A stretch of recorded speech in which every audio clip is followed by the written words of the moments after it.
Hello, thank you for watching. Alex the RC Freak here, coming at you with another teardown video of an revo 2.0 brushless teardown. So basically what I'm doing is I'm dyeing this and the rockers in back here black. So I'm going to do a full teardown. I'm going to make sure everything's okay. This video is for electronics. I'm just going to do only the electronics in this video. So steering servos, speed control, motor, and motor mount. I'm going to move it all in one section. Receiver box, move it all out. So this video is for that. So please stay with me. So first thing you're going to want to do is take your 3.0 millimeter wrench and loosen this bolt right here for the steering. Now note the orientation. This bolt is on the farthest one out, you know, from the transmission case. So just something to keep, and it's the 3.0 millimeter. And so this is the thing right here. This is the plastic holder piece right here. It came out. That's what it looks like. So it has those little slots. And then I don't know, I'm actually just curious here. If you could stick a washer on this, you could adjust the gear pitch yourself with any gearing. Really, hold up a second here. Stay with me here, because I'm gonna try to figure out something here. So what I'm doing here is I'm putting a flat washer as you can see there, sorry. A flat washer. Stick that on the bolt. Bam, just like that. And then you could take this thing and you could do any gear mesh you wanted. So, and it would work. Yeah, that would work. That would actually work pretty good, actually, believe it or not. But anyway, so yeah. You could do any gear mesh you want, and then this is your motor mount. Make sure to not lose this plastic thing. But yeah, you could, all you need is a 4 millimeter flat washer, inside diameter, flat washer, and you could do any gear pitch you want. So, I already unplugged the motor wire on these, sorry about that. I already unplugged the motor wires. These were very tight. This one was super tight. So seriously, do it with caution. Do not use pliers to just kind of gently rock it and twist it, and it'll come on out. So this will most likely not come out with the transmission still installed. So I'm going to have to take off the training. So let me take off the training, and I'll be right back. So basically, flip the vehicle over. You got 4 bolts. 1, 2, 3, 4. I have to take off the training because I do not have enough room. So please bear with me.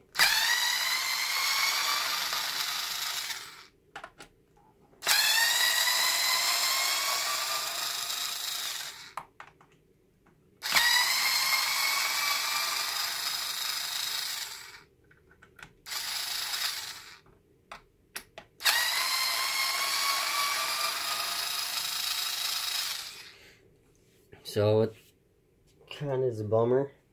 I take my noodle nose pliers and just grab them, the screws, just like that. You might be able to grab by hand on this one. Nope, but you won't.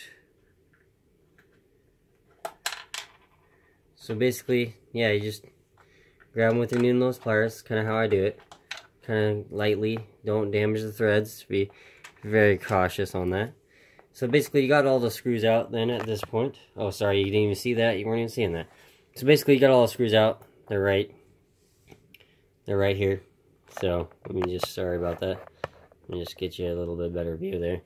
So you take the truck, flip it on over, take this out of your way, and then take your transmission screws, stick those somewhere else,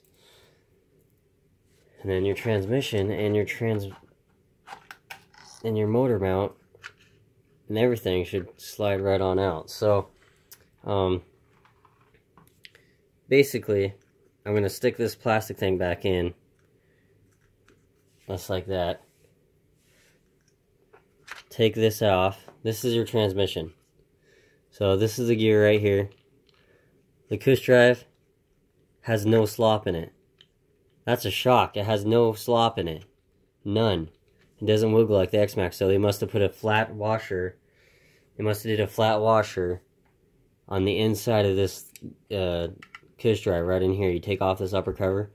So yeah, it finally tracks to getting rid of their sloppy design right there. But yeah, just I'm going to be taking part this on a separate video of the tranning just only. So that way, just kind of show you what's inside the guts of the tranning. That's the tranning though. Thanks for watching.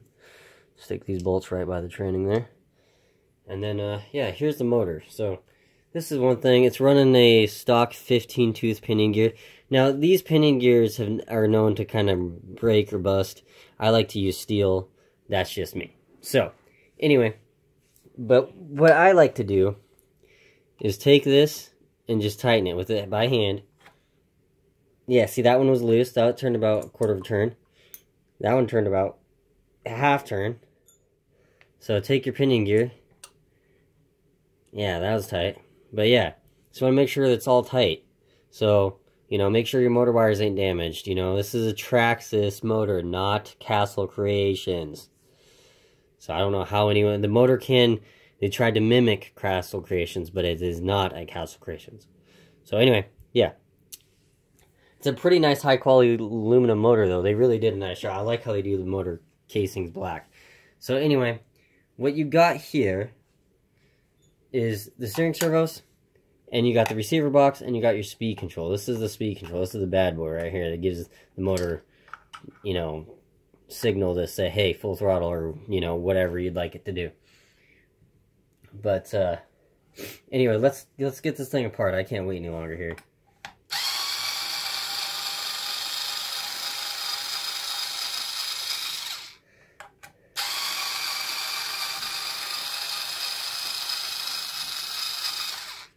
Alright, I'll be right back with you once I get all this stuff undone.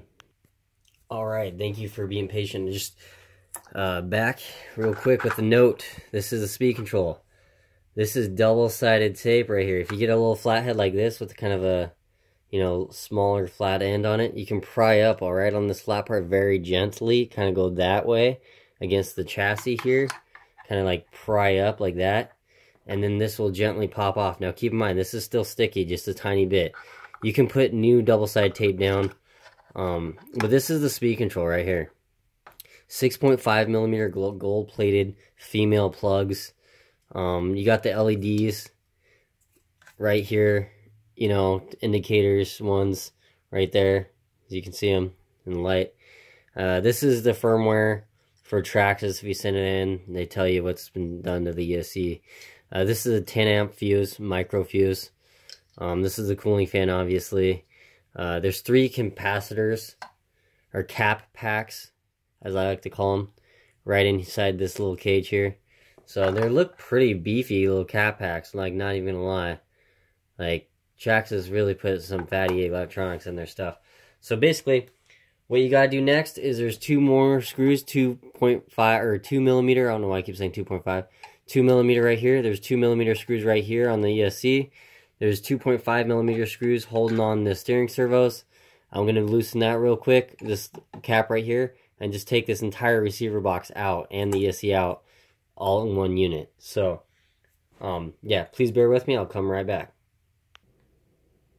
Alright, so there's a screw right here on the corner, right in the corner there, and there's one right here, there's one right here, one right there. So just take this 2.5 millimeter, 5/64 Allen is what you'll need to remove this.